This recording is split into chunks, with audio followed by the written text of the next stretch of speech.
बिस्मिल्लाहिर्रहमानिर्रहीम। अस्सलामु अलैकुम वरहमतुल्लाहि वबरकातुहू। हज़रत इब्न उमर रज़ियल्लाहु ताला अन्हुमा से मरवी है कि रसूल अकरम सल्लल्लाहु अलैहि वसल्लम ने इरशाद फरमाया, ला तहलिफू बिआबाइकुम, तुम अपने आबा अजदाद की कसमें न खाओ।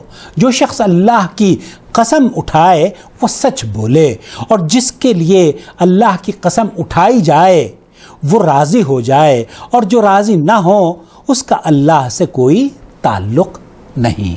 इस हदीस को इब्न माजा ने बिसनद हसन रिवायत किया है। अल्लाह ताला की कसम पर किफ़ायत करना चाहिए और उसका एहतराम करना चाहिए। क्यों? क्योंकि अल्लाह के रसूल सल्लल्लाहु अलैहि वसल्लम ने फरमाया है, जो अल्लाह की कसम पर राज़ी ना हो और जो अल्लाह की कसम पर राज़ी ना हो उसका अल्लाह से कोई ताल्लुक़ नहीं है। हमें अल्लाह के ताल्लुक़ को मजबूत करना है और हमें अल्लाह रब्बुल आलमीन से दुआ भी करनी है कि अल्लाह ताला हमें तुझसे ताल्लुक़ को कायम करने की मजबूत तरीन जो कड़ियाँ हैं उसमें हमारे रिश्ते को बेबस फरमा दे। आमीन या रब्बल आलमीन। वस्सलामु अलैकुम वरहमतुल्लाहि वबरकातुहू।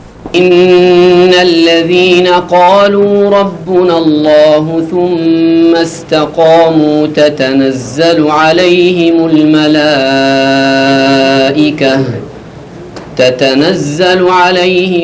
मलाइकतु अल्ला तख़ाफ़ू वला तहज़नू